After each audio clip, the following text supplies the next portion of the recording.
Universitas. Esta palabra proviene del latín y define a toda comunidad que se organiza con cualquier objetivo. A partir del siglo XII, en Europa, su significado se aplicó para reconocer a los grupos de maestros y estudiantes que se unían por el derecho de enseñar y estudiar. Con el paso de los años, daría nombre a una de las instituciones más antiguas y complejas de la historia, la universidad.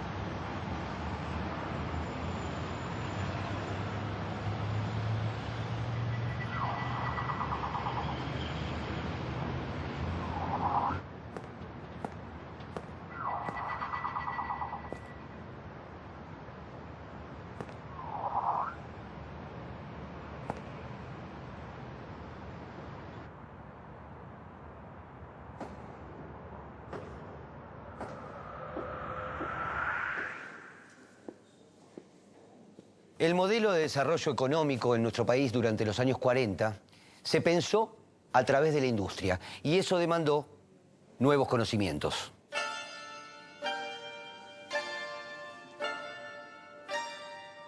¿Cómo se articularía el sistema universitario con el mundo del trabajo?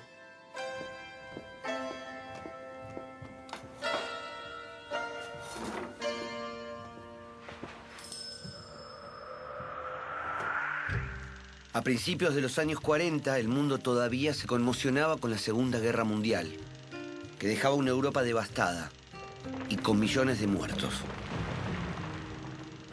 Argentina se mantenía neutral al conflicto. Tras el golpe de Estado de 1930 que había derrocado a Hipólito Yrigoyen, se sucedieron presidentes impuestos a través del fraude electoral, lo que le valió el nombre de década infame. Esos gobiernos establecieron un régimen legal de dependencia con Gran Bretaña. Pero por la crisis económica internacional se impusieron controles de cambio y aduaneros que favorecieron la elaboración de productos nacionales. Las nuevas fábricas necesitaron mano de obra que llegaría desde las provincias y también de países vecinos como Chile, Bolivia y Paraguay. Entremezclándose con los inmigrantes de origen europeo, fueron conformando un nuevo sector social, criollo, de tradiciones más arraigadas en lo nacional, que silenciosamente fue poblando lo que sería el Gran Buenos Aires.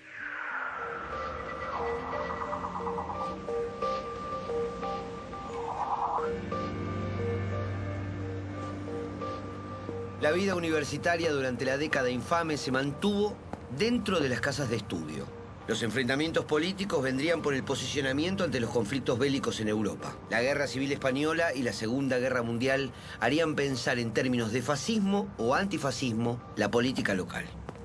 Los conservadores, pero también la izquierda y el radicalismo, estaban a favor de los aliados y presionaban al gobierno fraudulento de Ramón Castillo para que se pronunciara. Dentro del ejército se había conformado un sector de ideas nacionales que se oponía a la dependencia de Gran Bretaña y mantenía una postura de neutralidad respecto de la guerra. En 1943, un grupo de oficiales dio un golpe de Estado y designó presidente al general Arturo Rawson. Lo sucederían Pedro Ramírez y Edelmiro Farrell. La comunidad universitaria se opuso al golpe y durante ese año hubo intervenciones a las universidades autónomas y autogobernadas. Un caso relevante fue la intervención de la Universidad Nacional del Litoral por el católico integrista y fascista Jordán Bruno Genta, quien consideraba que la democracia era la antesala del comunismo. El cargo de interventor lo ejerció como un cruzado y provocó las cesantías de José Babini y Aldo Mieli. También hubo renuncias de profesores como Bernardo Jusay. A principios de 1945 se dio la normalización que levantó las intervenciones y reincorporó a los cesanteados. Ese mismo año, la Conferencia de Rectores pidió que se convocara a elecciones generales.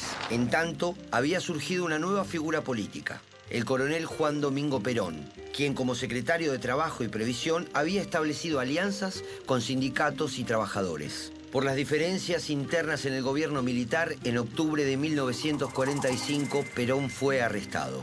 El día 17, enormes masas de obreros salieron a la calle a pedir por su libertad y lograron también el llamado a elecciones.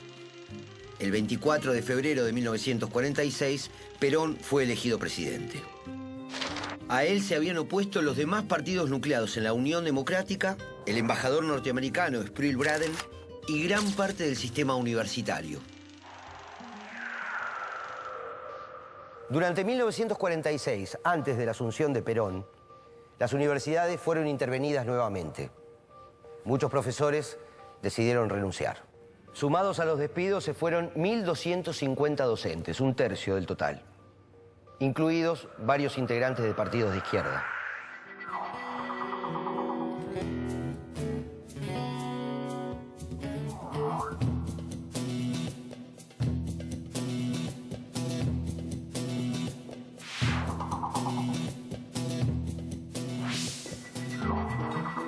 La derrota electoral que pone en escena un nuevo actor como los trabajadores, como el movimiento obrero, los descoloca por completo.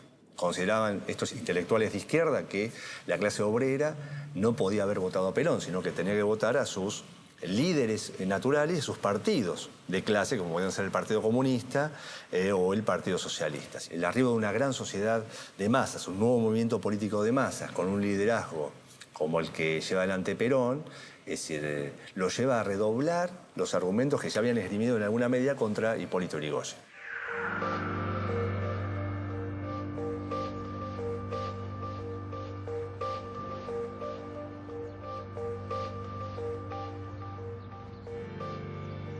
El gobierno de Perón impulsó un modelo económico y social nuevo, apoyado en las fuerzas del trabajo y con una política de alianzas con América Latina. Para ello desarrolló un Estado fuerte y políticas que por algunos sectores fueron tomadas como intervencionistas. En las universidades encontró resistencia. En un principio las intervino y prohibió las actividades en los centros de estudiantes.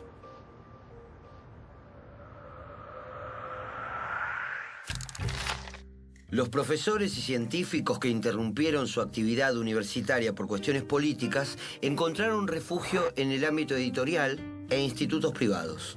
Las editoriales Abril y Paidós contrataron a científicos. En la revista cultural Imago Mundi, dirigida por José Luis Romero, se nuclearon profesores y estudiantes que volverían a las universidades con el golpe de 1955. Bernardo Jusay y Eduardo Braun Menéndez trabajaron en la Sociedad Argentina de Biología y Medicina Experimental y en el Instituto Católico de Ciencias. Al mismo tiempo, el gobierno impulsaba la investigación en otras áreas del Estado y en universidades de las provincias. Se crearon la Junta de Investigaciones Científicas y Experimentaciones, el Consejo Nacional de Investigaciones Técnicas y Científicas y la Comisión Nacional de Energía Atómica. Todo fue acompañado de normas que estructuraron el Estado de una nueva manera. En 1947 se instauró el voto femenino. En 1949 se sancionó una nueva constitución que en el artículo 37 instituyó los derechos del trabajador, de la familia, la ancianidad, la educación y la cultura. Su inciso cuarto plasmó el derecho a la autonomía universitaria. Ese mismo año se suprimieron los aranceles universitarios y los exámenes de ingreso en muchas carreras. La cantidad de alumnos prácticamente se triplicó en menos de 10 años y se produjo una gran incorporación de mujeres. Con las leyes 13.031 de 1947 y la 14.297 de 1954, el sistema universitario quedó regulado con autonomía, gratuidad, ingreso a la carrera docente por concurso y vinculado a los objetivos de gobierno que se trazaban en los planes quinquenales. En 1953 comenzó a funcionar la Universidad Obrera, que sería llamada de otra manera durante la Revolución Libertadora, y en 1959 se convertiría en la Universidad Tecnológica Nacional.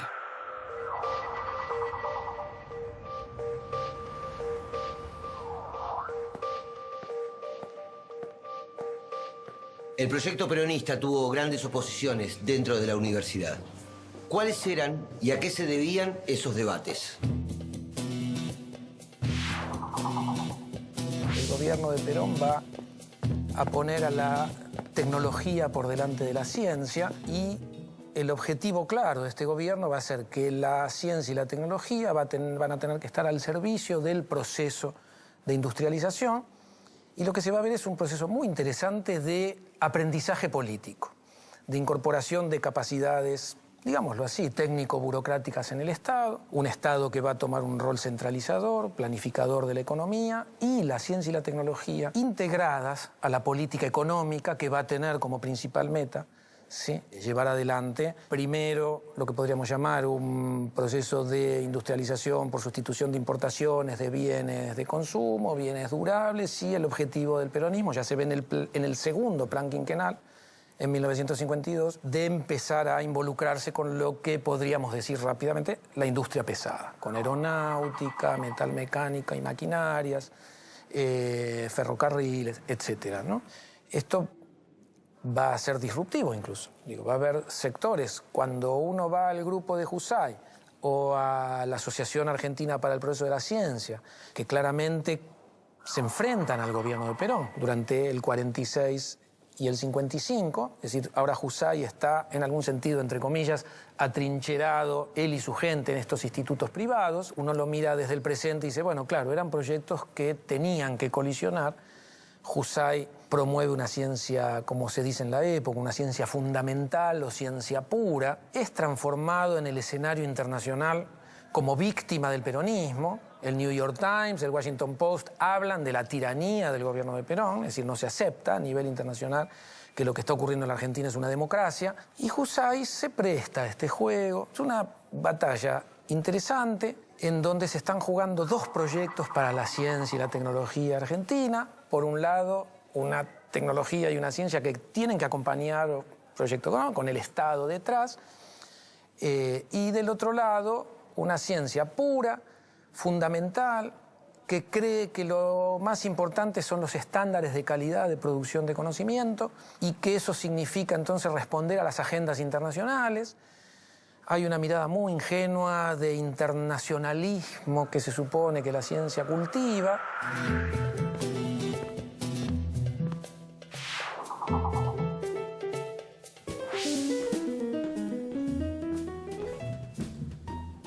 Fue un momento histórico del país muy particular y analizar la universidad por fuera de lo que era la realidad de ese periodo histórico sería un error.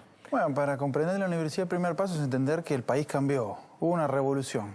Por un lado en el terreno político, se refunda el sistema de partidos, se crea un partido nuevo, o sea, el peronismo venía a romper una tradición entre conservadores y radicales. Y otro universo de partidos más chicas, pero con importancia en la universidad, como es el caso del socialismo.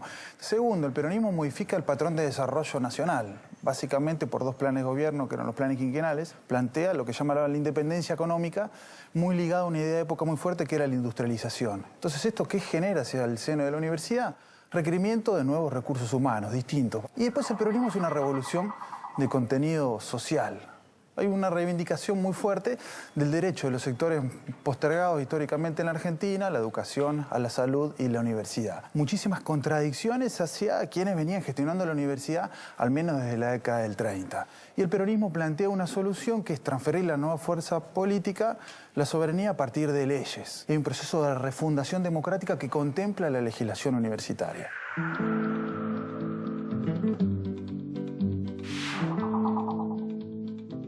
Forman parte de la Fundación 5 de octubre de 1954, entre otras publicaciones está Aquí Fuba, las luchas estudiantiles en tiempos de Perón. ¿Han sido protagonistas de la época? Bueno, sí, somos partícipes de una fundación que se hizo con la base de todas las personas que estuvieron presas en el año 54. Después de la huelga del año 54 se cerraron los centros de estudiantes y hubo una represión importante buscando a todos los dirigentes de cada una de las facultades. Así es que llegó a haber en Cuadro Quinto de Devoto cerca de 165 estudiantes presos. Y en la cárcel de mujeres alrededor de 18 o 20 compañeras nuestras. Yo podría decir que todo el movimiento universitario de esa época era enemigo del gobierno, porque como creo que se ha dicho acá, se había acabado la autonomía de la universidad. Todos los resabios de la reforma universitaria desaparecieron con la ley del 47. Entonces no había ni gobierno tripartito, ni autonomía, ni ningún tipo de independencia de los movimientos gremiales estudiantiles. Esos 7, 8 años hasta el 55, esquivando a la policía, diciéndolo concretamente. O sea, tenían dificultades de expresión, de libertad de expresión. Totalmente, no podíamos publicar nada en ningún lado. Nos movíamos con volantes y con actos relámpagos que se producían en los lugares más transitados, muchísimo en la calle Florida. Se hacían reuniones el minuto que se había programado, se tiraban volantes, se hacían 2 o 3 gritos de consignas y después salíamos corriendo porque llegaba ya Entre ellos, Aquí Fuba. el grito de reunión era el Aquí Fuba. Aquí está Fuba, aquí. Y era una constelación de estudiantes de distintos orígenes ideológicos, políticos, humanistas, comunistas, anarquistas, radicales, socialistas. Inicialmente las agrupaciones estudiantiles estaban repartidas entre Acción Reformista, eran los jóvenes del Partido Comunista. Las agrupaciones reformistas integraban socialistas, radicales y muchos anarquistas, y algunos independientes. Después, en el año 51, se unen y se afilian los humanistas, que son los estudiantes católicos, no fanáticos, no fascistas, que tienen la diferencia con nosotros sobre el laicismo, nada más. En gran medida toda esa época está asignada por el conflicto de la guerra y de la guerra española. Para nosotros fue importantísima. Tanto que hasta las canciones del ejército republicano las hacíamos en las fiestas, en los asados. Algunos cantaban el Quinto Regimiento o el Carmela. En la cárcel se cantaban las canciones republicanas. Y, bueno, y por supuesto, era un movimiento que adhería absolutamente al sector aliado de la guerra. ¿Y qué tal era el cuerpo de profesores? Normal. Si sacamos el escudito con la cabeza de Evita, el resto era normal. ¿Pero estaban todos con la cabeza de Evita? Muchos. Muchos. No, digo porque años más tarde, después del 55, a alguno de los profesores se los llegó dice Emilio Miñón en su trabajo política de la universidad, se los denominaba Flor de Saibo. Pero por lo menos en mi facultad en Derecho había algunos buenos profesores, se mantuvieron. Por supuesto, peleándose y cumpliendo las normas que les exigían.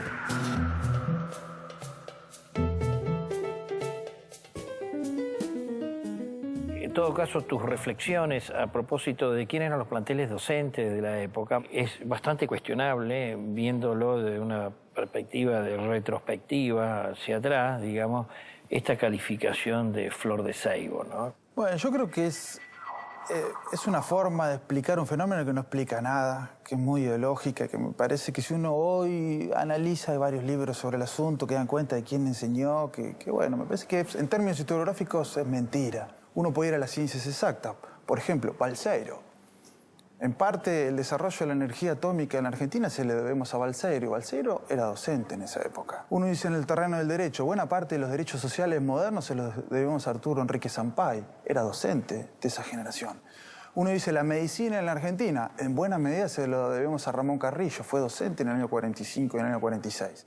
Entonces me parece que esto es interesante discutir con la tesis de la historia oficial de que el peronismo fue solo ruptura. No, fue ruptura y fue continuidad.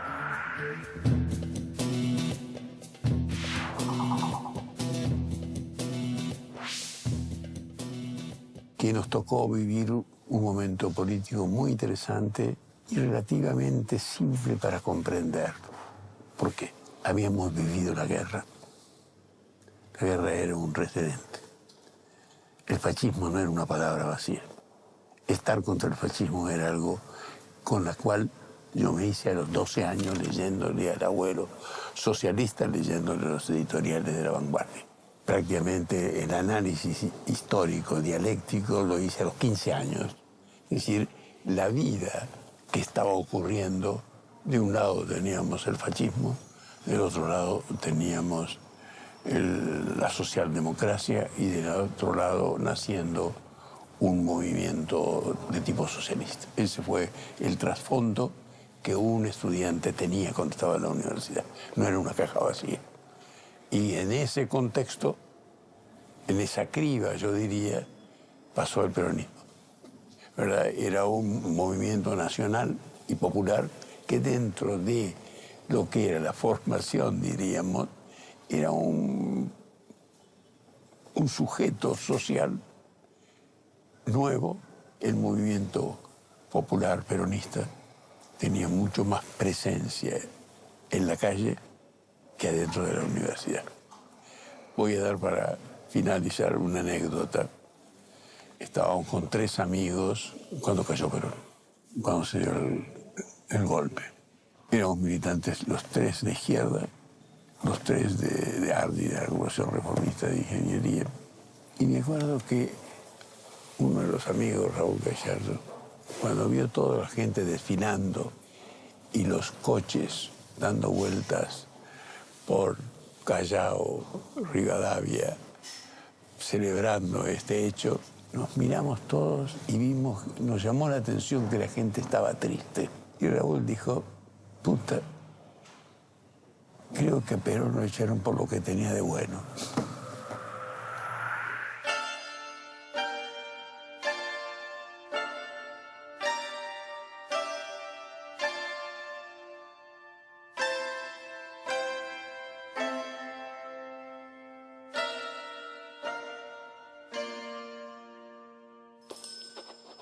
Si hay un sujeto que representa la fuerza social del peronismo, es el trabajador. El trabajo fue considerado un valor primordial para la convivencia en sociedad.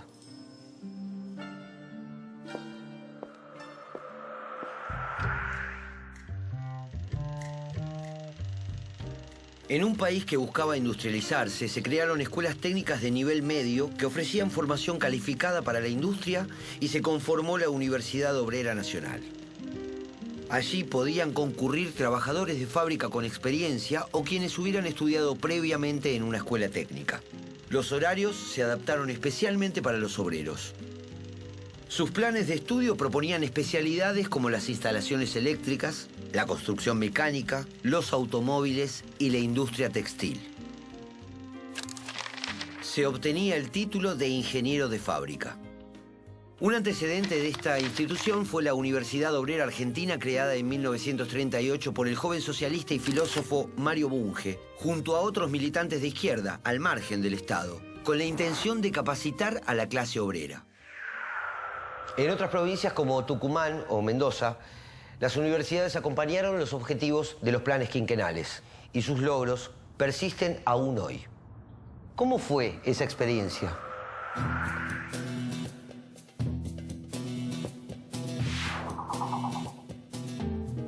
Hay alguna literatura que califica en términos históricos ese periodo como la universidad en las sombras. Y sin embargo encontramos situaciones específicas que mostrarían una evidencia contraria a esto, y una de ellas es la Universidad Nacional de Tucumán, a partir de que asume como rector, nombrado por Perón, Horacio Descolle. Y me gustaría que nos relates un poco esa historia. Descolle había logrado tener un secretario general, le llamaba regente, Juan Dalma. Había sido perseguido por el nazismo. Y esto hay que remarcar porque da el marco del pensamiento político que tenía también Descolle. En los diarios de Alemania aparecía: la Universidad Nacional de Tucumán requiere investigadores y artistas. Bueno, trajo 220 investigadores y artistas a Tucumán. Siempre decían en Tucumán que era una cosa muy rara, de una ciudad todavía cuasi rural, ver una cantidad de gente que andaba en bicicleta, que eran los gringos que venían en bicicleta a hacer sus actividades. Bueno, en ese interín también él ha hecho un planteo que se lo presentó a Perón. Y le dijo: la Universidad Nacional de Tucumán es la Universidad del Norte Argentino. ¿Y esto qué trajo aparejado? Vos sabés bien, porque has tenido participación en ello, las universidades de Jujuy, Santiago, Salta, Catamarca, Resistencia, Catamarca, fueron hijas. Eran institutos de la Universidad de Tucumán, fruto de esa visión que tenía Descolle de generalizar a toda la región el tema. Y bueno, cada una con el tiempo fue tomando sus propias dimensiones. En términos de unidades académicas también progresó muchísimo la universidad, y en términos también de profesores de reconocido prestigio que se formaron en esa etapa. Porque si es una universidad en la sombra, quiere decir que es una universidad mala, pero resulta que la Universidad de Tucumán en ese periodo descollaba. Y tenían excelentes alumnos. El arquitecto César Pérez es graduado de la Universidad de Tucumán. En esa época. De esa época, año 48. Claro, porque no existía la Facultad de Arquitectura. No. Descolle la crea en donde se forma Pelli. O sea, Descolle crea arquitectura, arte, medicina y ciencias económicas. Sí, además del proyecto del campo universitario de la Sierra de San Javier. Cuando él llega a Tucumán solo estaba la Facultad de Ciencias Exactas y la de Bioquímica. Siendo un investigador en Europa de cierta significación, todos los contactos que tenían venían junto con él. Sabían de ese momento por qué estaba la Universidad de Tucumán. Lamentablemente, al llegar al 55, viene el corte abrupto, donde todo por haber sido cualquiera de los profesores o investigadores, por solo haber sido profesor en la época de Perón, los echaron, los cesantearon lisa y llanamente a todos. Lamentablemente, porque era un capital humano de mucha envergadura que teníamos en Tucumán, ¿no?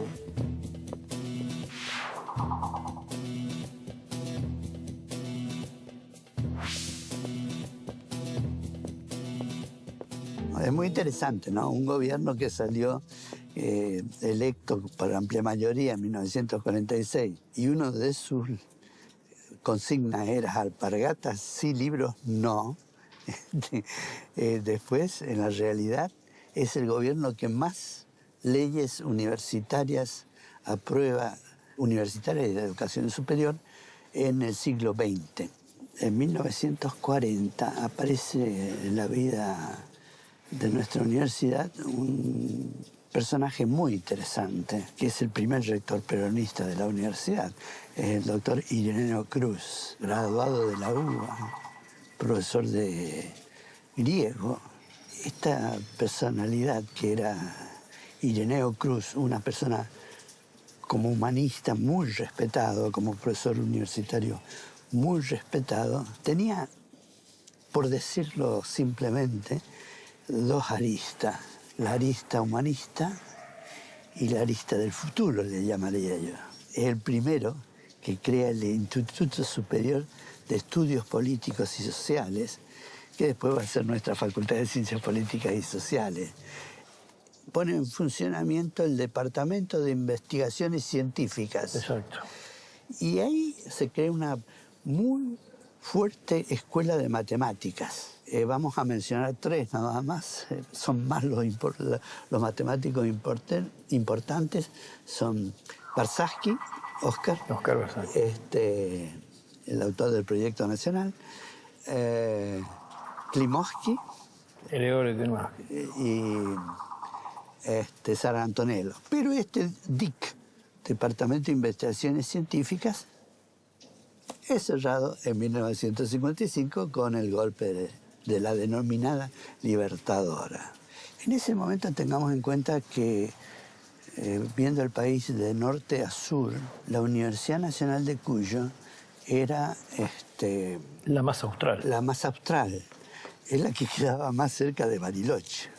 Surge la idea de, a través de la Comisión Nacional de Energía Atómica, crear un instituto de estudios de física en el país que... En definitiva, durante la gestión de Irineo Cruz, en el primer gobierno, en el segundo gobierno de Juan Domingo Perón, está la iniciativa de trabajar en energía nuclear, para lo cual concluye con el Instituto de Física, poniéndolo frente a José Antonio Balseiro, que es el instituto hoy que lleva su nombre. Exacto. Y eso es una iniciativa de la Universidad Nacional de Cuyo, con la Comisión Nacional de Energía. Con la Comisión.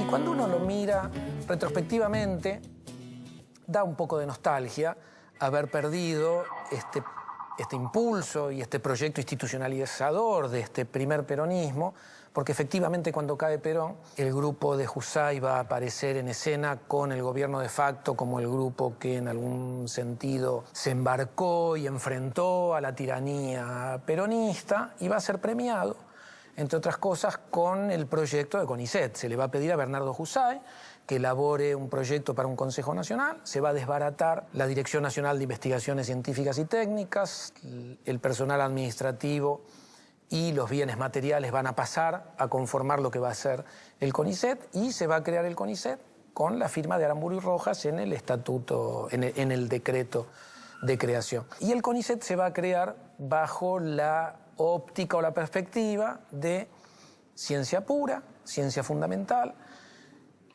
vinculada a estándares internacionales, a la calidad de investigación. Pero cuando uno lo analiza en términos institucionales, de política científica y a nivel proceso histórico, uno va a ver una ciencia que se va a ir desconectando de la realidad socioeconómica del país.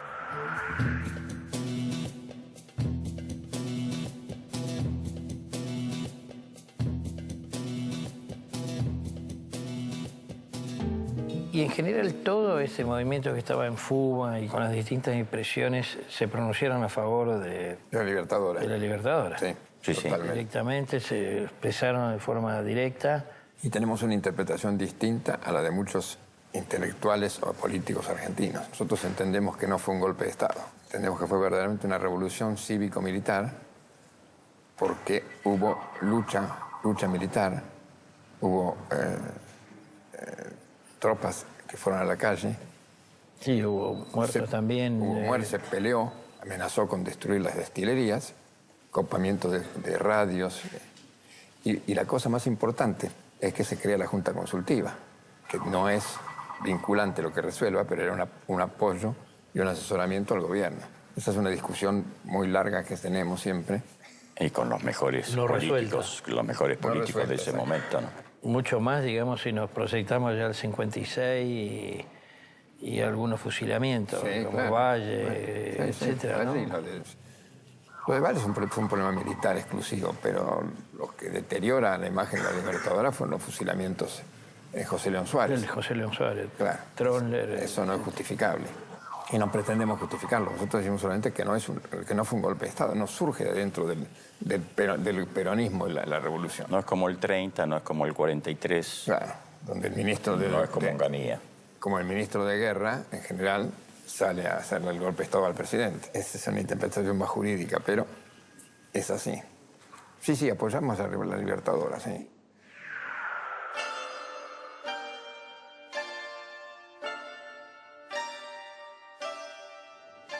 El golpe de 1955 llegaría con apoyo de diferentes sectores sociales. La violencia desatada con ese golpe de Estado no cesará hasta 1983, marcando a la Argentina con décadas de interrupciones democráticas. Sin embargo, la vida universitaria, sobre todo en la UBA, tendrá a partir de 1955 lo que algunos llaman su etapa dorada.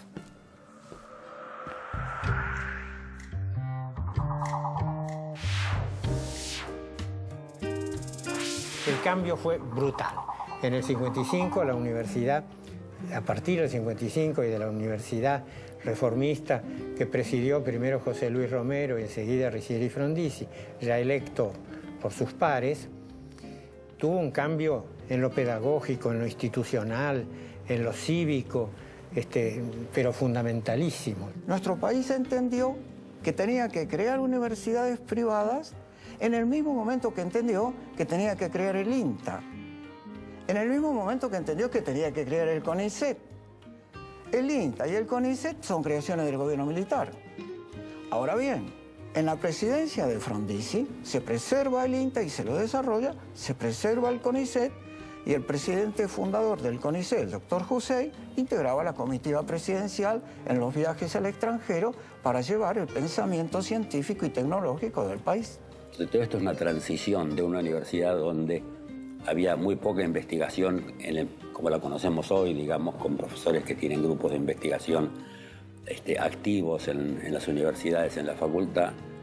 Esta es la etapa de crecimiento, todos muy entusiasmados, todos con una utopía, una mirada utópica hacia el futuro, es decir, todo era construcción hacia adelante, digamos. Hasta el año 66, el funcionamiento de la computadora tenía varias patas. Por un lado, era la computadora y el instituto de cálculo del cual dependía la computadora, si bien dependía del departamento de matemática, era como la columna vertebral de la futura carrera de computación que se creó en el año 63.